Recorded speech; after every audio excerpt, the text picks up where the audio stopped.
Bapak, nama Bapak Dr. M. Solehudin Sah. Oh, M. Solehudin, makanya SH-nya tuh terlalu mepet di sini. SHMH ya, Solehudin SHMH, lahir di Surabaya 21 Maret tahun 60. Jenis kelamin laki-laki, alamatnya di Delta Sari Indah Blok BQ 9, RT 006, RW 011. Puraksari ya, Kecamatan Waru, Sidoarjo. Agamanya apa, Pak? Islam ya. Bapak pekerjaannya dosen ya. Warga negara. Baik. Baik. Bapak warga negara Indonesia ya. Kenal dengan para pemohon itu? Enggak kenal, enggak ada hubungan. Enggak ada hubungan keluarga ya, apalagi hubungan pekerjaan ya. Sebelum memberikan pendapatnya, kita ambil sumpah terlebih dahulu ya, Pak ya. Silakan berdiri satu langkah ke depan. Ikuti ucapan sumpahnya ya sebagai ahli ya. Agama Bapak Islam tadi. Saya hanya memandu ucapan sumpah atau lafaz sumpahnya. Ucapan sumpahnya diucapkan ya, dilafazkan. Bismillahirrahmanirrahim. Bismillahirrahmanirrahim. Demi Allah saya bersumpah Demi Allah saya bersumpah bahwa saya sebagai ahli akan memberikan pendapat akan memberikan pendapat dengan sebaik-baiknya dan sebenar-benarnya dengan sebaik-baiknya dan sebenar-benarnya menurut pengetahuan dalam bidang keahlian yang saya miliki. Silakan duduk, Pak. Ahli ini akan menerangkan atau memberikan pendapat seputar hal apa ini, Pak? Ya, hukum acara pidana. Hukum acara pidana. Berarti sama dengan yang Sama tadi dengan ya? yang tadi. Ya, silakan untuk diajukan pertanyaannya, Pak. Baik, terima kasih saudara ahli. Sudah menunggu dari pagi.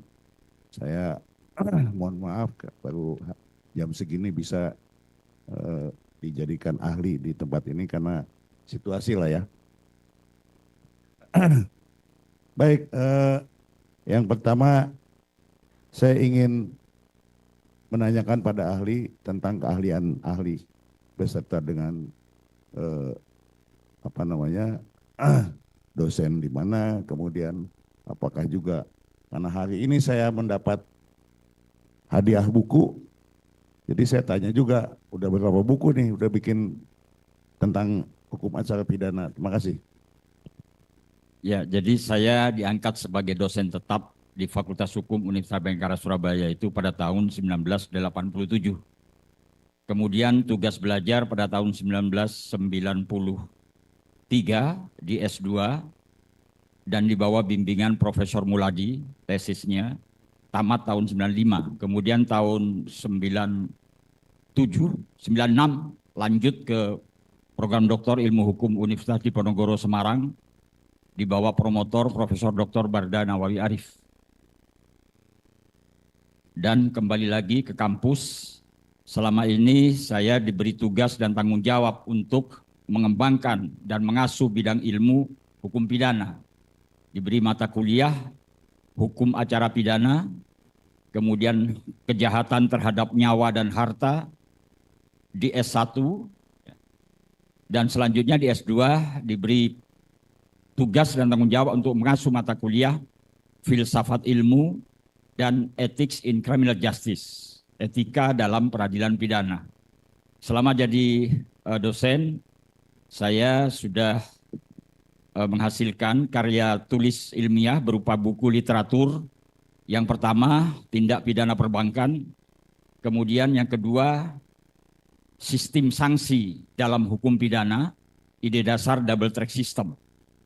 Kemudian yang ketiga, etika dalam peradilan pidana. Buku keempat, kejahatan korupsi dalam perspektif hukum pidana material dan formil. Kemudian kelima, kapita selecta dalam kebijakan hukum pidana. Dan yang keenam, perkembangan hukum pidana formil dari masa ke masa.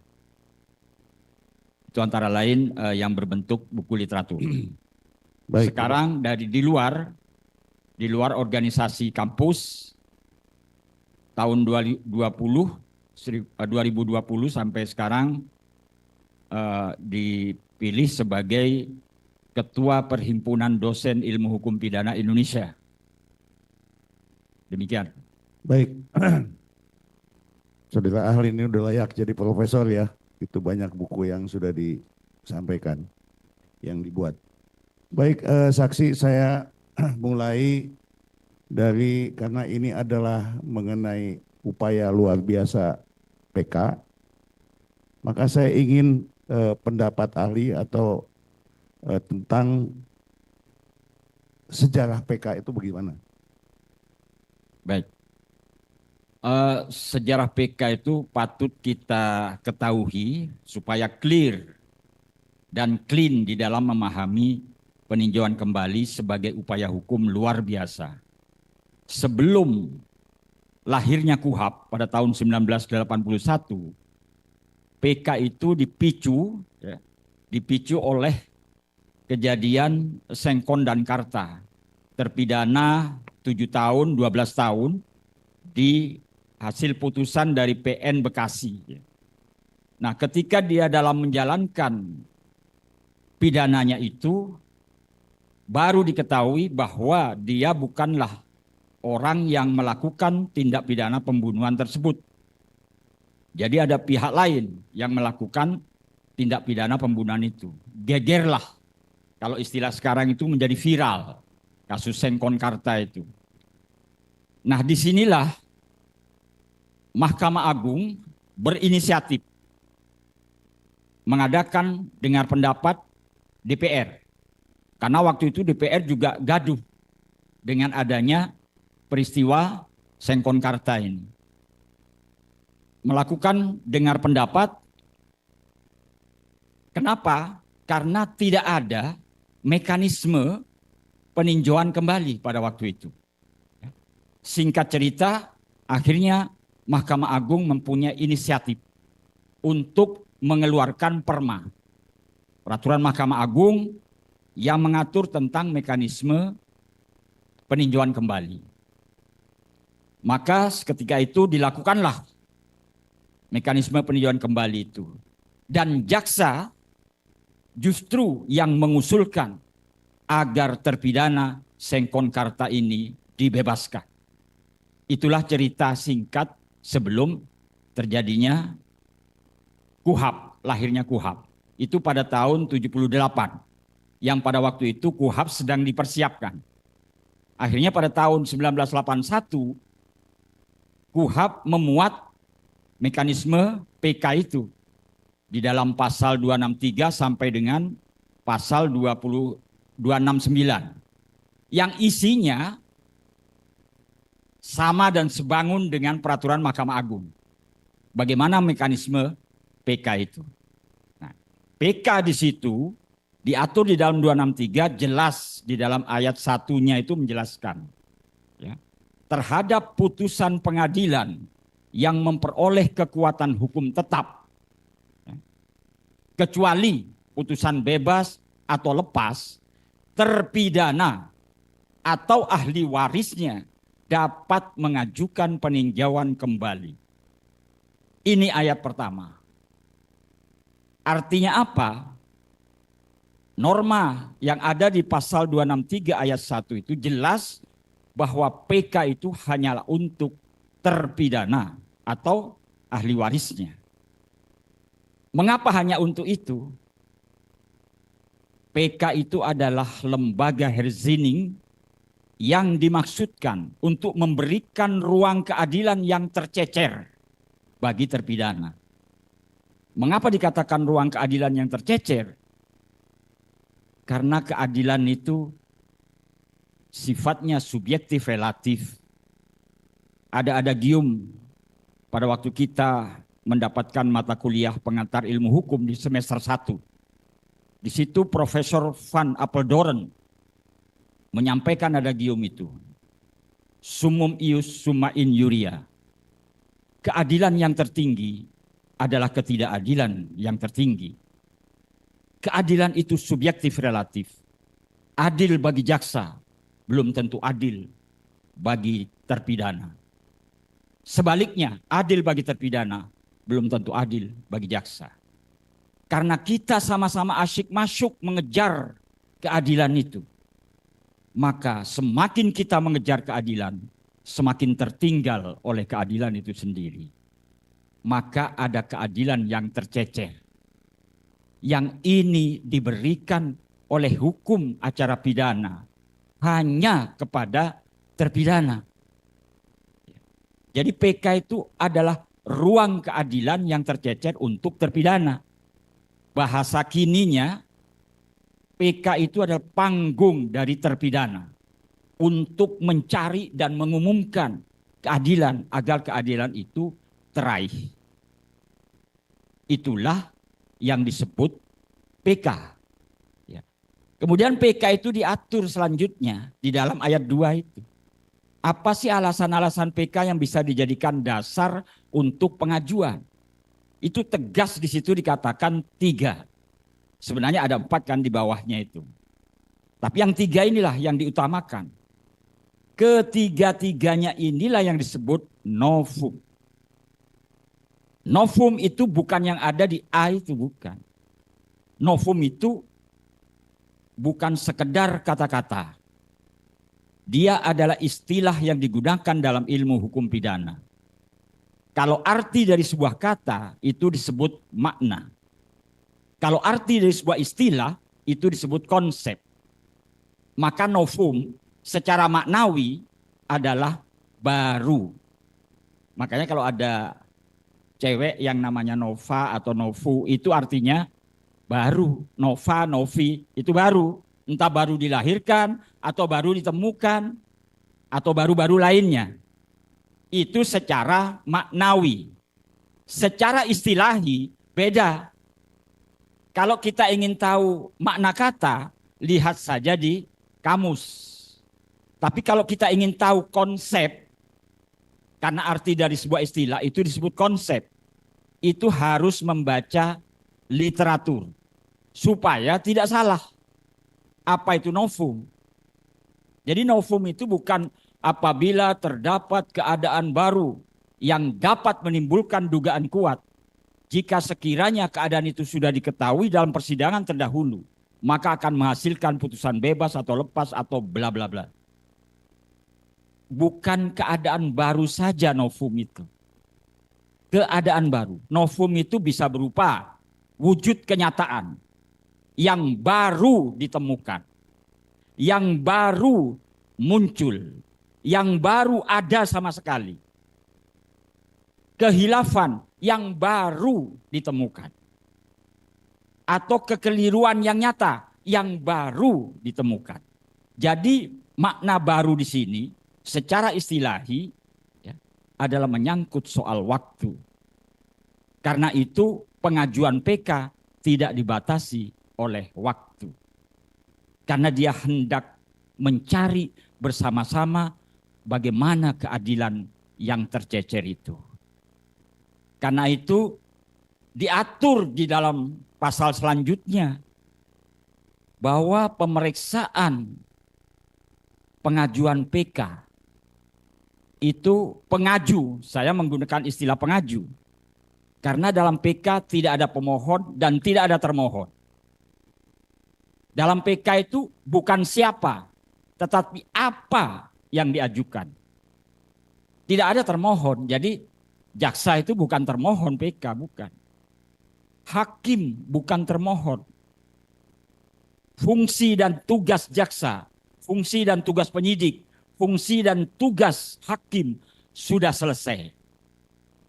Ketika putusan itu sudah memperoleh kekuatan hukum tetap. Istilah Belandanya krach van gewisde de zaak. Bukan inkrah van gewisde.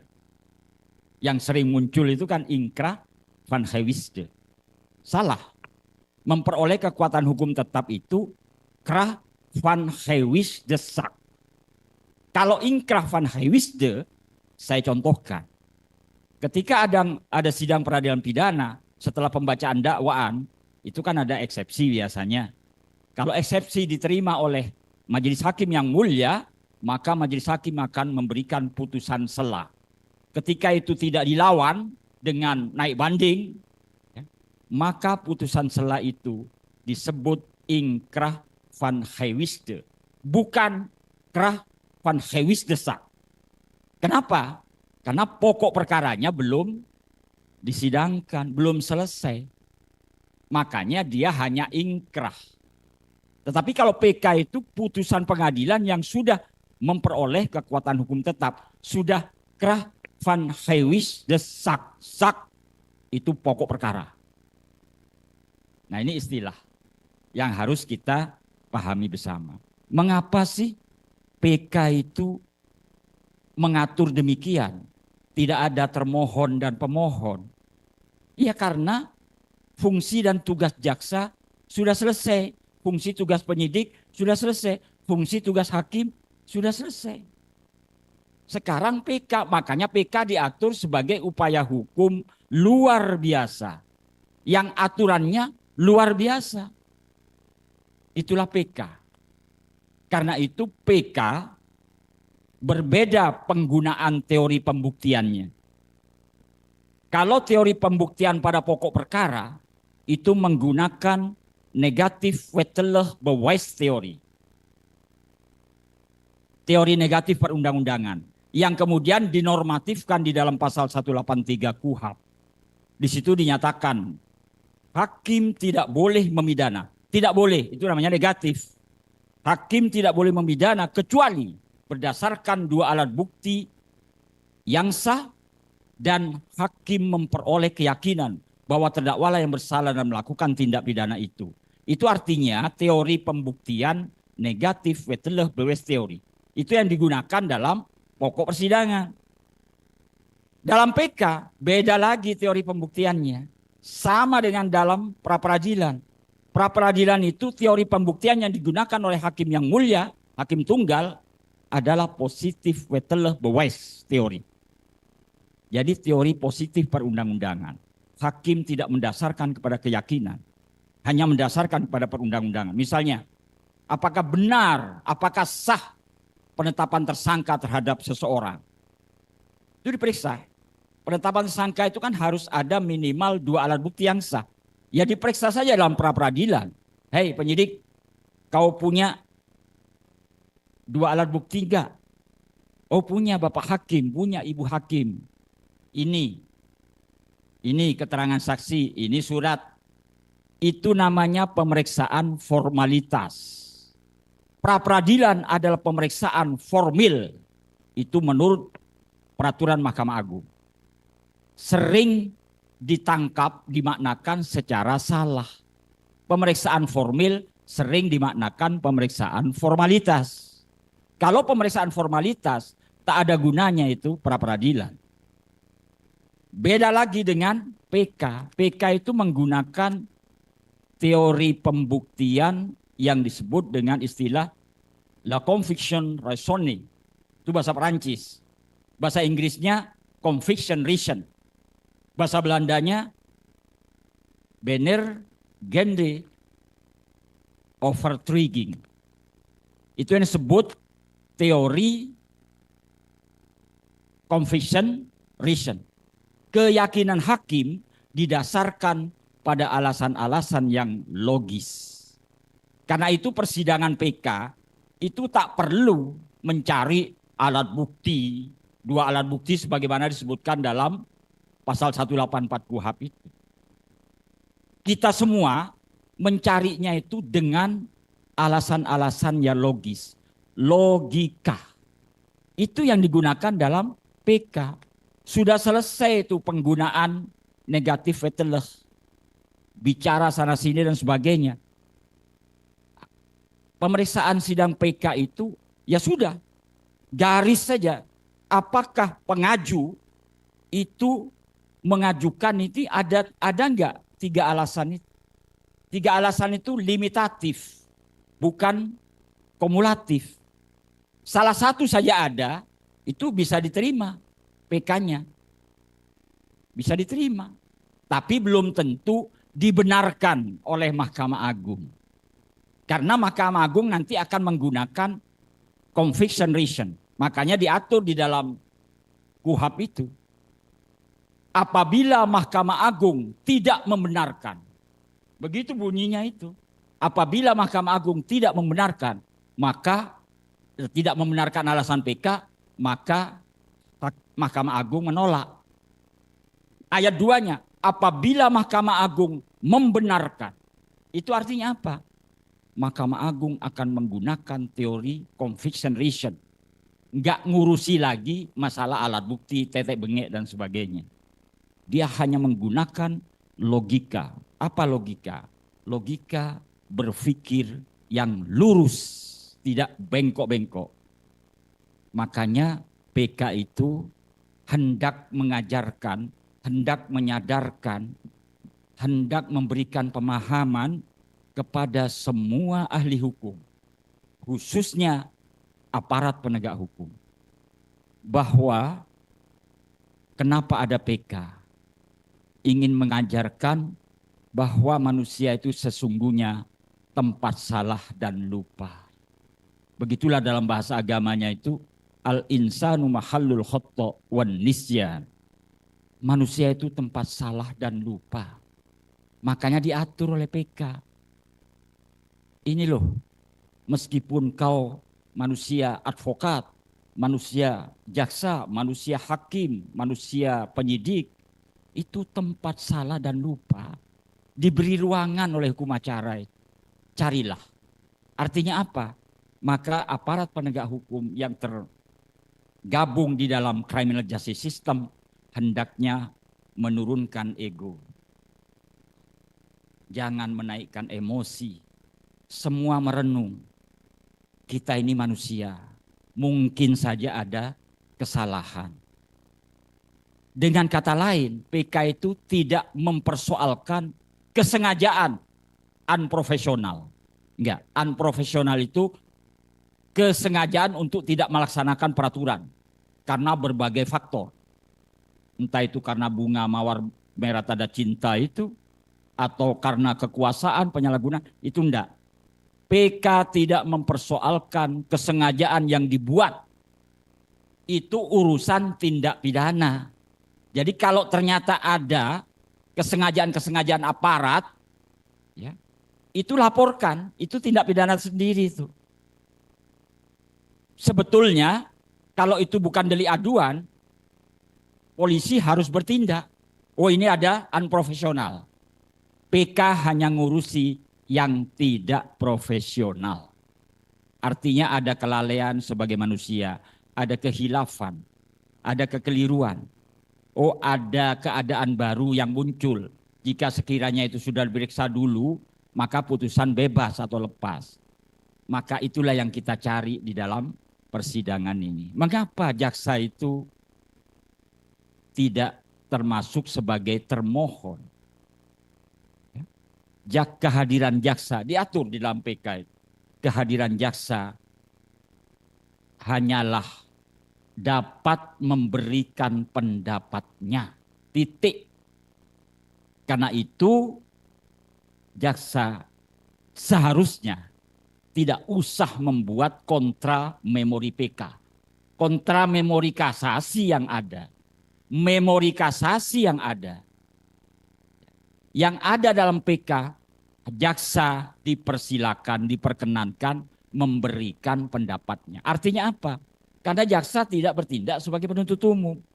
Tidak boleh menanyakan pada saksi, apalagi mencecar seperti persidangan itu ya. Itu sudah selesai tugas jaksa. Tugas penyidik juga sudah selesai. Tugas hakim selesai. Karena itu diatur. Majelis hakim yang memeriksa sidang PK adalah hakim yang tidak memberikan putusan. Itu artinya apa? Ayo kita turunkan ego kita. Sama-sama mengembalikan kemanusiaan kita. Mencari bersama-sama, menemukan bersama-sama. Adakah keadilan yang tercecer dalam suatu perkara ini? Begitulah kira-kira PK itu. Terima kasih.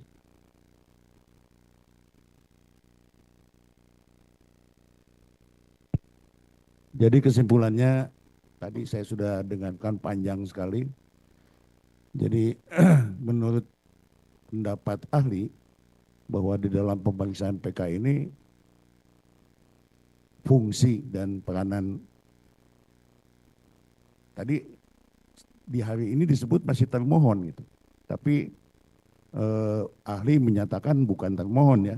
Iya, karena di dalam norma KUHAP tidak ada itu istilah pemohon termohon. Di situ diatur terpidana atau ahli warisnya dapat mengajukan permintaan PK. Permintaan. Jangan dibuat-buat istilah yang tidak sesuai dengan KUHAP. Kalau nanti ada pemohon, pasti ada termohonnya. Padahal tidak diatur. Bapak dan Ibu Jaksa ini bukan termohon. Dan bukan pula sebagai penuntut umum. Ikut hadir memeriksa pengajuan PK itu. Memenuhi syarat enggak 3 ini. Salah satu, salah 2, atau salah 3-nya. Terpenuhi semua enggak. Ayo bersama-sama turunkan ego. Setelah diperiksa, oh enggak ada. Setelah diperiksa, oh ada. Ya sudah akui gitu loh. Itu namanya menurunkan ego. Kita disadarkan oleh peraturan PK itu, mekanisme PK. Wahai manusia, manusia itu tempat salah dan lupa. Ingatlah itu. Al-insanu mahallul khata' wan nisyan. Begitu.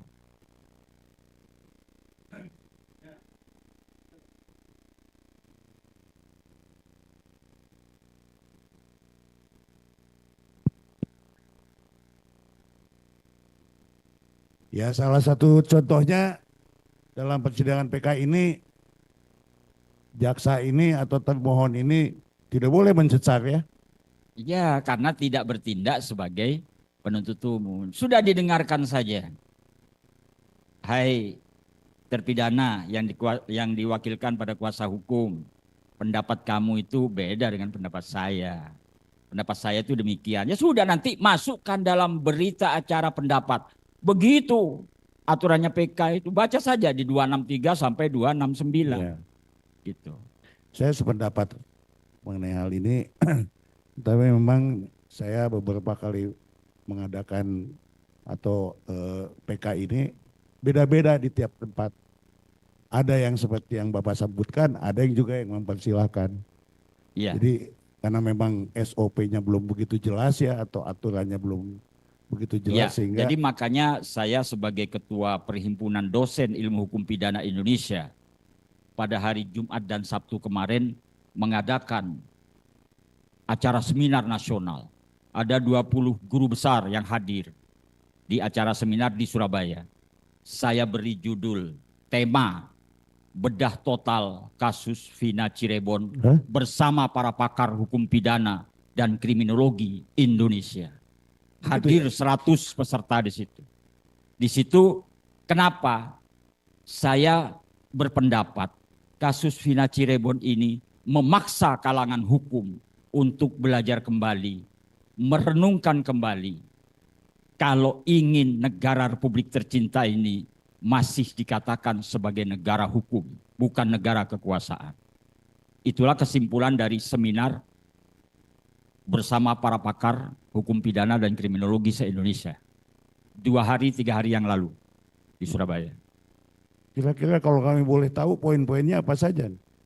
Ya, poin-poinnya meluruskan. Kami dari para guru besar se-Indonesia ini hadir waktu itu dari USU, dari UNRI, dari UI. Kemudian juga yang pernah diminta keterangan ahli di sini, ahli psikologi forensik, ya, Pak Reza, itu kami hadir juga di situ. Hadir. Banyak juga waktu itu mau menghadirkan Pak Susno Duaji, gak sempat. Pak Susno Duaji itu mantan mahasiswa saya. Dia aktif memang waktu kuliah mengambil sarjana hukum itu. Saya yang membimbing skripsi beliau. Karena itu logika berpikirnya ya tidak, saya loh ya menilai tidak ada logical fallacy di situ. Penyesatan nggak ada ya? Ya. Baik, ahli begini. Tadi ahli menyatakan ada kata-kata unprofesional, ya kan? Nah, tetapi kami menanggapi dan mempelajari berkas yang kami miliki ini, itu kami melihat atau mendapati sekian banyak kejanggalan-kejanggalan. Saya ingin pendapat ahli, apa beda unprofesional dengan tidak profesional?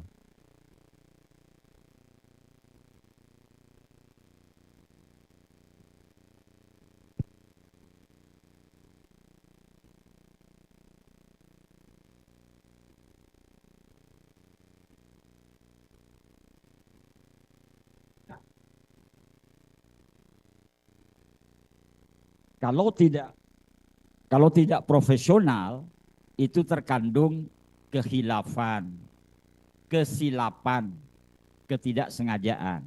Karena hilaf itu berasal dari bahasa Arab ya. Apa hilaf itu?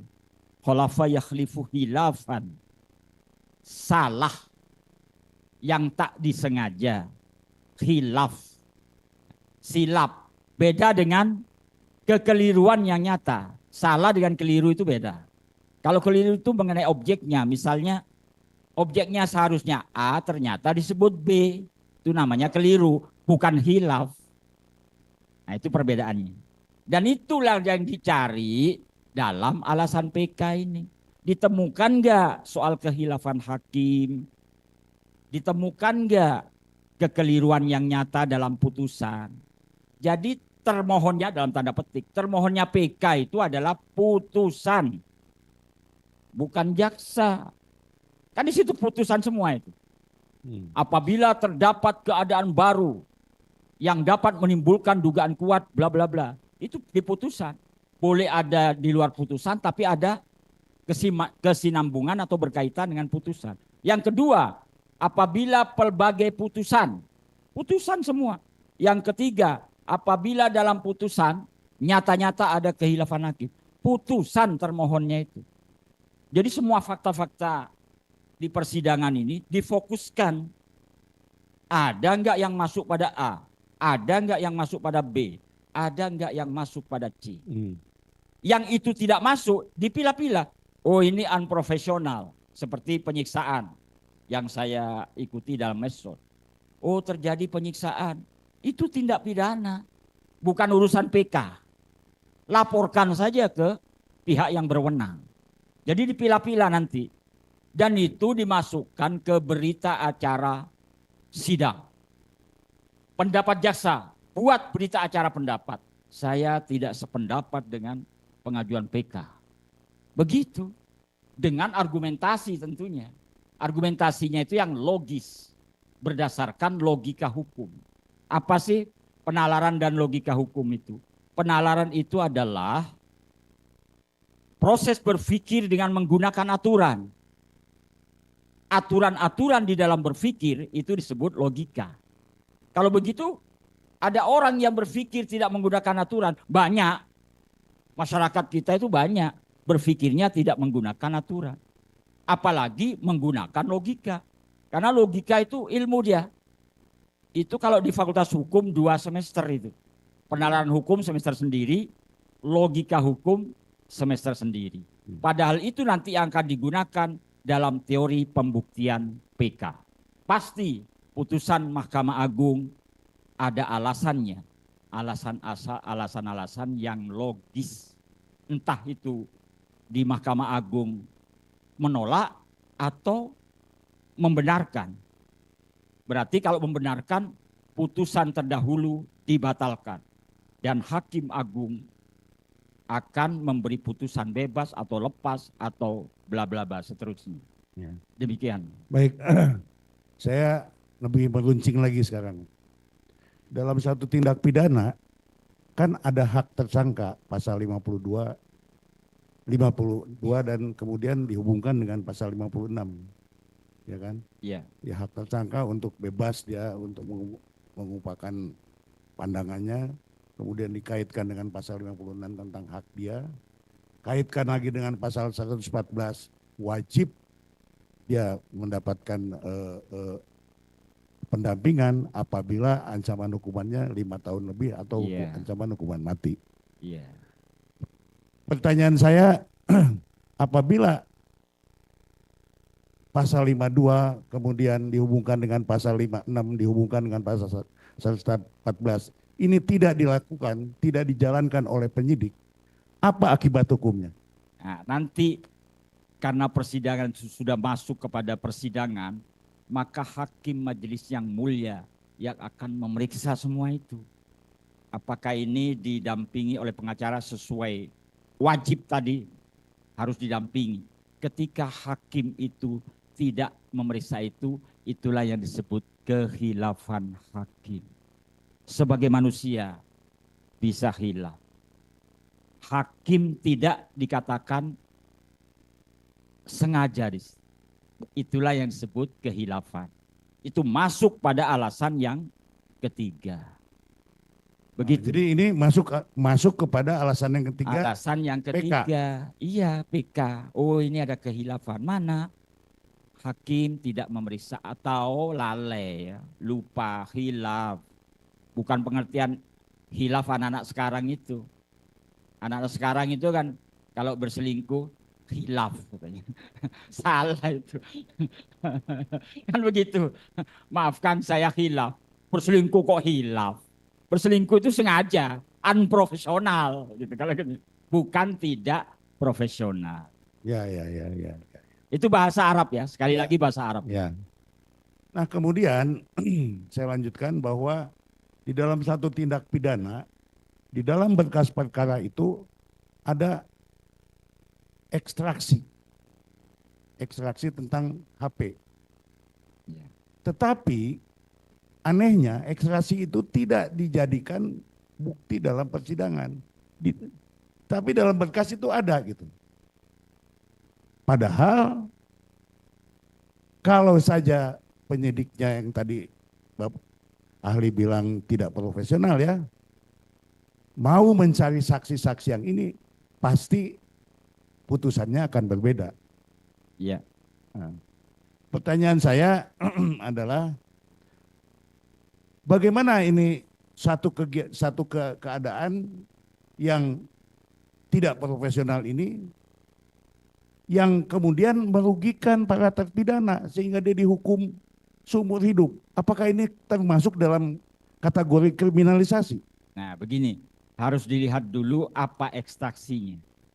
Kalau ekstraksi itu berkaitan dengan seseorang, apakah seseorang itu sudah diperiksa dalam proses penyidikan? Saya potong ya Pak, Ya. supaya cepat nih. Ya.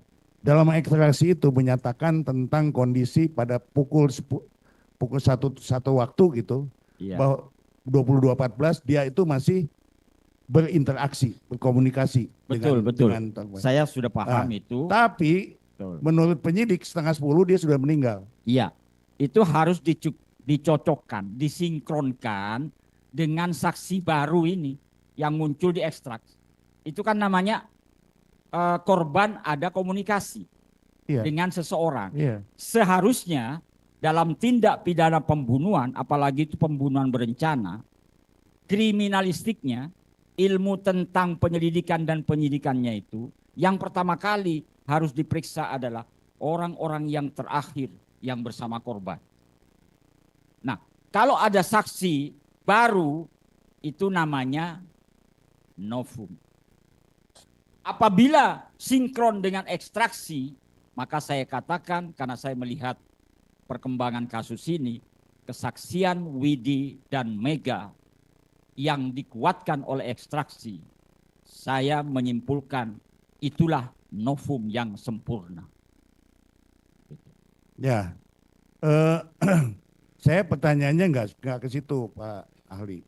Pertanyaan saya, perbuatan penyidik yang seperti itu bisa nggak dikategorikan sebagai kriminalisasi?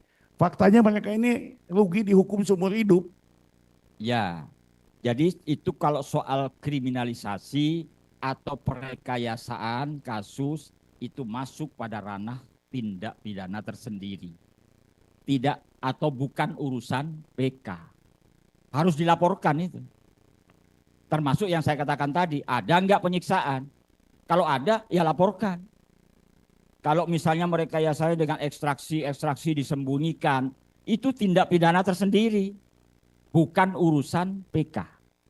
Maka nanti harus dipilah-pilah itu. Oh ini yang merupakan unprofesional, berarti ini pidana. Harus ada yang melaporkan. Oh ini yang masuk PK. PK itu tidak profesional saja. Jadi hukum acara itu tidak hendak mempersoalkan aparat penegak hukum yang lalai, yang hilaf, karena itu manusiawi. Pak jaksa bisa manusiawi hilaf, penyidik bisa hilaf, hakim yang mulia bisa hilaf, advokat juga bisa hilaf. Makanya diperingatkan sekali lagi oleh Rasulullah yang saya pelajari. 2 dari 3 hakim masuk neraka, kata Rasulullah. Itu artinya apa? Hanya sedikit hakim yang masuk surga. Itu dulu 571 Masehi.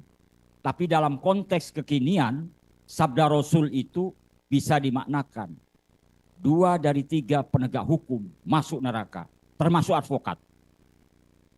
Ya. Begitu. Itu artinya mengingatkan kita ya. Ya, ya. Mengingatkan kita karena hukum acara pidana itu ladang pengujian terhadap mutu kemanusiaan kita. Iya, hukum acara pidana itu ladang pengujian terhadap mutu kemanusiaan. Bagaimana mutu kemanusiaan kita ini? Apa hebat mutu kemanusiaan kita ini? Diuji ketika melaksanakan hukum acara pidana. Maka kalau kualitas mutu dari advokat bisa dilihat saja bagaimana dia cara membuat surat gugatan, eksepsi. Kalau Bapak jaksa, Ibu jaksa, bisa dilihat mutu kemanusiaannya itu. Dilihat dari mana? Surat dakwaannya, surat tuntutan. Bapak Ibu hakim yang mulia, bisa dilihat dari bagaimana cara membuat putusan. Hukum acara pidana tidak mengatur soal bagaimana aparat penegak hukum ini membuat kesalahan yang disebut tindak pidana itu enggak. PK itu hanya mengurusi masalah kehilafan yang manusiawi. Itu saja. Maka saya mohon jaksa jangan gontok-gontokan. Tahu gontok-gontokan, kata orang Jawa. Kamu itu begini. Enggak, itu sudah selesai.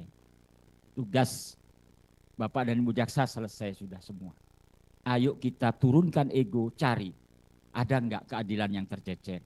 Kalau memang ada, ya monggo dilanjutkan ke Mahkamah Agung. Kalau tidak ada, katakan tidak ada. Sehingga kita ini enak. Ya, selain daripada gawe HP tadi, juga CCTV-nya sudah ada diambil, tetapi tidak dibuka. Iya. Itu salah satunya gitu loh. Jadi buat saya, buat kami yang ingin saya tanggapi kepada ahli ini adalah perbuatan-perbuatan yang seperti itu menurut ahli unprofesional atau tidak Ya, profesional. dicari. Kalau ada unsur kesengajaan ya, yang disebut dolus. Dolus itu harus menggunakan teori Willens and Wetten kan? Bagaimana dia menghendaki mengetahui oh ini apa? CCTV ini bahaya ini kalau ditunjukkan. Oh HP-nya Eki ini bahaya juga ini kalau ditunjukkan. Maka tak sembunyikan, tak hilangkan. Itu unprofesional, itu tindak pidana itu. Tapi kalau hilaf misalnya tadi, oh tidak didampingi pengacara selama ini, selip ya, terselip hilaf, itu urusan PK. Ya. Kalau yang tadi urusannya Bapak penegak hukum. Oke. Saya balik ke pokoknya Pak. Yang tadi saya udah bilang pasal 52, 56, Betul. pasal 114. Nah, bagaimana kalau cara mendapatkan pengakuan ini dengan cara yang tidak profesional? Ya sama, itu penyiksaan. namanya melakukan tindak pidana. Nah ini masuk kemana tuh kalau di dalam PK? Laporkan pidana. Itu bukan urusan PK. Bukan urusan PK ya? Iya, urusan PK itu hanya 3 kok. Mudah, sederhana. Kalau dicari di kasus Vina ini, itu menurut penelitian saya sebagai orang yang mengajar hukum acara pidana 37 tahun saya mengajar itu. Kasus Vina ini semua masuk 3 itu. Semua masuk. Ya memang kami juga memasukkan semua, memang ada. Cuma ya itu harus dipilah-pilah nanti. Kalau enggak Hakim Agung bingung. Semua dimasukkan. Hakim Agung yang mulia ini mau apa-apaan, ini begitu nanti. Menurut Hakim Agung yang mulia hanya akan melihat 3. Ada enggak 3 itu saja. Yang lain enggak diurusi oleh Hakim Agung. Itu saja. Baik, terima kasih ahli, luar biasa. Saya dapat pencerahan yang secara tidak sengaja gitu ya. Saya mengucapkan terima kasih. Mungkin dilanjutkan sama yang Izin yang mulia, ahli, kalau ada suatu peristiwa yang sama, korban yang sama, tapi ada 3 putusan, tapi putusan ini ada yang saling bertentangan. Gimana menurut ahli? Apakah itu termasuk dari bagian untuk PK? Ya, itu urusan PK yang alasan atau dasar yang B. Apabila dalam pelbagai putusan kan begitu, ada kenyataan yang dikatakan telah terbukti, tetapi di satu dan lain hal saling bertentangan. Itu intinya. Jadi putusan A, putusan B, Ya, putusan C, berbeda-beda. Baik padahal- bukti-bukti ataupun barang bukti ataupun alat bukti. Karena harus beda itu. Ya. Bukti-bukti, barang bukti, alat bukti, beda. Kalau bukti itu sesuatu hal yang membenarkan peristiwa. Sesuatu hal yang membenarkan peristiwa, itu bukti. Kalau barang bukti, segala hal, segala benda atau barang yang digunakan dan atau berhubungan langsung dengan tindak pidana, itu namanya barang bukti. Contoh dalam kasus ini, saya singgung aja, mohon maaf Bapak Hakim yang mulia, Ibu Hakim. Misalnya soal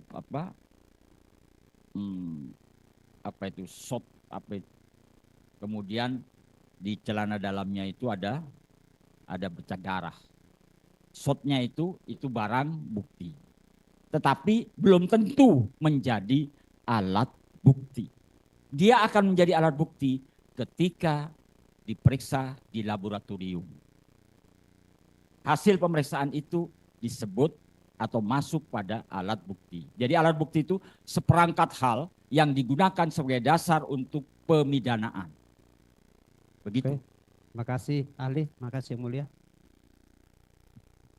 Satu ahli, saya ingin memperjelas. Kalau ada saksi yang di persidangan pertama memberikan keterangan, lalu sekarang mencabut keterangannya dan disumpah, ya, itu novum apa bukan menurut ahli? Nah, itu masuk pada keadaan baru. Novum itu ketiga-tiganya. Jadi salah satu bentuk dari novum. Keadaan baru. Itu kan ada. Apabila terdapat keadaan baru. Apa sih keadaan itu? Keadaan itu kata, bukan istilah dia. Keadaan itu kalau kita melihat di kamus bahasa Indonesia, wujud kenyataan. Jadi satu hal yang real. Itu wujud kenyataan. Misalnya, dulu saya berkata begini, tetapi sesungguhnya itu adalah palsu, tidak benar. Sekarang saya cabut dengan segala risikonya, segala konsekuensi yuridis. Jika itu bisa dibuktikan di dalam persidangan PK ini, maka itu termasuk pada alasan yang pertama. Makasih yang mulia. Saksi ahli ada 2 pertanyaan. Yang pertama aja, tadi disinggung soal ada penyiksaan, penekanan di dalam tingkat penyidikan.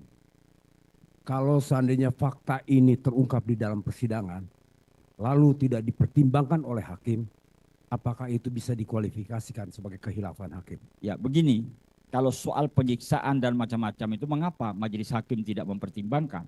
Karena itu tindak pidana tersendiri. Mungkin hanya disinggung itu boleh, tapi sebagai pertimbangan hukum itu tidak. Kenapa? Karena itu tindak pidana tersendiri.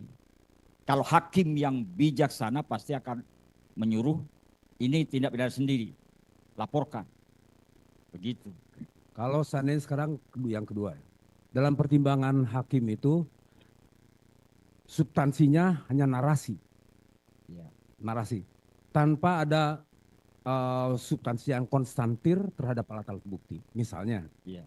ada pertimbangan seperti ini. Pada tanggal 17 Agustus Saudara Dhani menyebarkan SMS kepada salah satunya diterima oleh Sudirman. Dan Sudirman memperlihatkan pada Sakatata. Dan itu membuktikan terjadinya pembunuhan berencana. Tapi barang bukti SMS itu nggak ada. Ya. Scientific crime investigation terhadap HP itu tidak ada. Keterangan saksi yang lain tidak ada kecuali verbalisan. Apakah itu masuk kepada kehilafan hakim? Ya, itu namanya kehilafan hakim.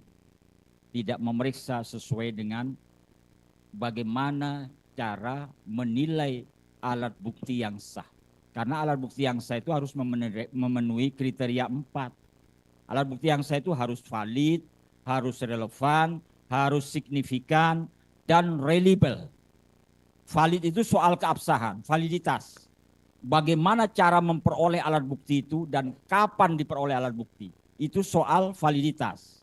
Relevansi, bagaimana alat bukti itu berhubungan langsung dengan dakwaan. Signifikan, alat bukti yang penting-penting saja yang bisa diperiksa. Karena pengumpulan bukti-bukti oleh penyidik bisa saja bukti-bukti itu tidak penting. Makanya saya sering menyampaikan bahwa kasus pidana itu tidak butuh saksi sampai 50. Itu justru bertentangan dengan asas peradilan yang cepat, murah. Nggak perlu 50 saksi atau berkasnya sampai di geret-geret sampai satu apa itu. Satu koper, nggak perlu itu. Nggak perlu. Ini signifikan namanya. Nah, kemudian reliable. Alat bukti itu harus reliable, patut dipercaya. Ini semua adalah kewenangan majelis hakim yang mulia untuk menilai. Karena beliau lebih tahu. Oh ini advokat ini suka bohong-bohong ini. Jaksa ini juga begitu. Majelis hakim yang mulia yang tahu. Itulah reliable. Patut dipercaya enggak alat bukti ini. Jangan-jangan ini hanya rekayasa. Itulah makanya kewenangan hakim, keyakinan hakim itu mendominasi dalam pemidanaan, dalam sistem peradilan pidana kita. Ada dua alat bukti yang sah. Hakim tidak yakin, bisa tidak memidana. Karena memang hakim sebagai wakil Tuhan di muka bumi ini diberi kewenangan untuk itu. Maka hakim tidak bisa dihukum karena melakukan kehilafan, nggak bisa. PK disitulah, ruang PK itu. Hakim mungkin hilaf karena sebagai manusia. Ya ayo turunkan. Jaksa hilaf mungkin menuntut, mempelajari baca berkas, mungkin sudah capek atau banyak urusan macam-macam. Itulah hilaf. Maka sabar saja Bapak Jaksa dan Ibu Jaksa. Tenang saja. Ini juga jangan ngotot-ngototan advokat itu. Santai saja. Santai. Kasihan Bapak dan Ibu Hakim. Ya, yang pusing itu Bapak Ibu Hakim. Ini ngapain ini otot-ototan? Ya, itu kan namanya naik ego semua. Paling yang tidak dicari adalah keadilan. Mutu kemanusiaan kita yang tidak dicari. Kalau Anda ngotot-ngototan, nggak ada gunanya. Sekolah ini. Nah, ini mohon maaf Bapak Hakim, Ibu yang mulia. Saya hanya mengingatkan sebagai guru. Karena kita ini kan semua dari perguruan tinggi, ya kan? Dari perguruan tinggi. Ayolah, gak usah ngotot-ngototan. Kalau memang benar, ya sudah. Kalau nggak benar, ya sudah sampaikan. Itu udah beres negara hukum ini. Itu. Izin satu yang mulia. Masih ada. Dulu pernah ada satu perkara dinyatakan 340 pembunuhan berencana sudah diputus. Tadi disebut Zak van Heusden Krah van Heusden Zak begitu ya. Kemudian 8 tahun kemudian bermunculan saksi-saksi yang menyatakan saya melihat peristiwa itu bukan pembunuhan. Kami melihat peristiwa itu bukan pembunuhan karena kami melihat orang itu terjatuh sendiri di sebuah jalan. Kemudian para saksi berbondong-bondong datang kemudian ke persidangan. Disumpah mereka menyatakan, iya, yang 8 tahun dinyatakan pembunuhan berencana itu, kami melihat ini adalah sebuah kecelakaan. Iya. Pertanyaannya adalah, Bagaimana tanggapan ahli mengenai peristiwa tersebut? Terima kasih. Itu masuk pada keadaan baru. Itu sudah ditanyakan hampir Tadi sudah sebentar ditanya. Pak. Ya. Saya itu sudah ditanyakan hampir sama dengan keterangan yang mencabut itu. Nah, Ya. itu sudah diterangkan bahwa itu merupakan keadaan yang baru sama ahli. Betul. Begitu kira-kira. Betul nggak Pak? Betul, Bapak. Kalau ada penambahan monggo Pak. Betul, betul, Betul. Bapak Hakim. Ya. Majelis. Ada lagi? Ya, Terakhir ya. Terakhir. Jadi ini sangat penting karena saya, mohon maaf ahli, Ya. saya sangat kagum dan salut atas penjelasan ahli. Tapi sekali lagi saya mau konfirmasi, setahu saya dan kami ketika praktek pun makanya di dalam persidangan seringkali dihadirkan saksi verbalisan ketika ada dugaan penganiayaan, ada dugaan BAP itu ketika di dalam persidangan diakui bahwa ada penekanan, penyiksaan yang dilakukan oleh oknum penyidik. Makanya di dalam BAP pertanyaan yang selalu ditanyakan sehat tidak sehat, kemudian apakah dalam keadaan terpaksa memberikan jawaban ya karena Ya. tekanan atau tidak. Saya penasaran dengan keterangan ahli tadi bahwa ada fakta saat itu mereka ini memberikan keterangan dalam keadaan setelah disiksa, dianiaya, tidak berdaya, ditangkap dari jam 4 nih ahli ya, dari jam 4 sore, diperlakukan terus diverbal dan diperiksa jam 2, jam 3 subuh ya, secara maraton, lalu tanpa didampingi penasihat hukum, babak belur dalam keadaan tersiksa yang sudah hadir di dalam fakta persidangan saat ini ya, terpaksa mereka mengakui apa yang tidak mereka lakukan dan sekarang mereka mencabut bahwa saat itu mereka mengaku itu adalah karena siksaan ya. Kalau sekarang ahli katakan itu akibat siksaan itu mereka mengaku bukan urusan PK ya, mohon keterangan penjelasan ahli ulang. Iya. Jadi kalau hal-hal yang seperti itu bukan urusan PK, kecuali di dalam putusan hakim itu disinggung itu ya. Disinggung kemudian putusan hakim ternyata tidak memberi dukungan terhadap apa katakanlah adanya penyiksaan itu masih masuk pada kehilafan. Karena PK tidak hendak memidana aparat penegak hukum yang hilaf. Bukan, sorry ahli, Iya. saya paham. Akibat mereka disiksa, diperlakukan dalam keadaan tertekan, Iya. keluar pengakuan yang saat itu mereka mengaku melakukan. Betul. Ya, Ya. lalu saat ini di bawah sumpah, kan sama dengan saksi yang Betul, tadi saya katakan. Iya. Di bawah Itu sumpah, masuk pada PK. masuk PK kan? Iya. Karena Mereka- itu artinya kan dicabut. Ya, mereka mencabut pengakuannya Betul. bahwa dulu mereka mengaku karena disiksa, Iya. terpaksa mengakui gitu kan? Iya. Itu Hasil termasuk pengakuan PK kan? itu masuk pada PK. Oke. Itu adalah keadaan baru. Oke, paham. Begitu. Makasih, Yang Mulia.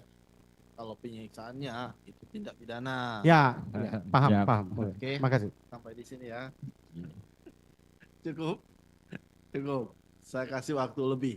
Siap. Dari termohon sudah? Masih ada pertanyaan? Silakan, Pak. Silakan. Terima kasih ahli. Hanya satu pertanyaan dari sekian banyak, sudah jelas. Apakah ahli sepakat putusan pengadilan harus dihormati oleh semua orang? Pertama. Yang kedua, ada adegium pakar hukum pidana. Hukum harus ditegakkan walaupun langit akan runtuh. Ini kaitannya apabila pengujian PK ini ditolak dan diterima. Mohon Iya. Jadi aninya. hukum itu harus dihormati. Itu semua orang wajib menghormati putusan hakim. Apalagi hakim itu kan hakim itu wakil Tuhan loh di muka bumi. Dan kita harus yakin bahwa hakimlah tempat diharapkannya keadilan terakhir. Kalau sudah hakim tidak bisa adil, ya percuma negara hukum. Maka harus kita hormati. Tentunya hakim akan memutus sesuai dengan peraturan perundang-undangan. Pasti ya. Saya yakin Mahkamah Agung pasti memutus sesuai dengan perundang-undangan. Dan PK ini tidak lagi memperhatikan alat bukti. Pasti hakim Mahkamah Agung menggunakan akal yang istilahnya Rocky Gerung, akal sehat. Pasti. Cuma saya khawatir sebagai guru hukum acara pidana, saya khawatir nanti logika ahli hukum ini, termasuk semuanya kita ini, terus jangan sampai kalah dengan logika masyarakat. Ini yang saya khawatir. Para ahli hukumlah yang bertanggung jawab. Ayo lurus, itu saja. Gunakan logika.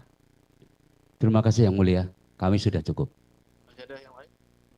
Mau ditambahkan? Cukup? Kemudian mau maju pertanyaan? Cukup? Ibu yang lagi? Cukup ya?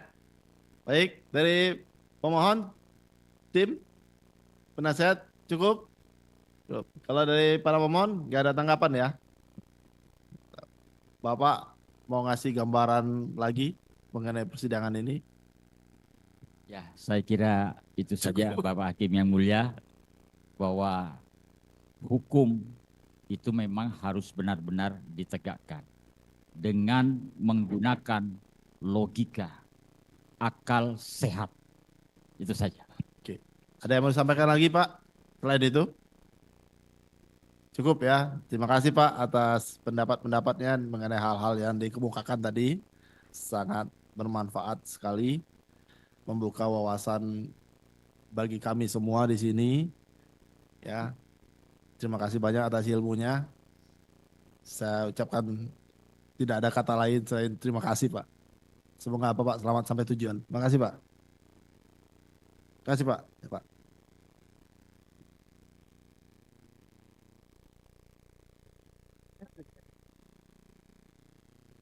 Ya Pak. Terima kasih Pak. Terima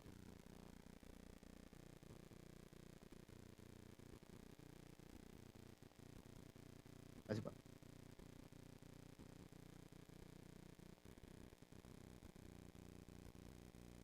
Jangan duduk. Belum kita tutup.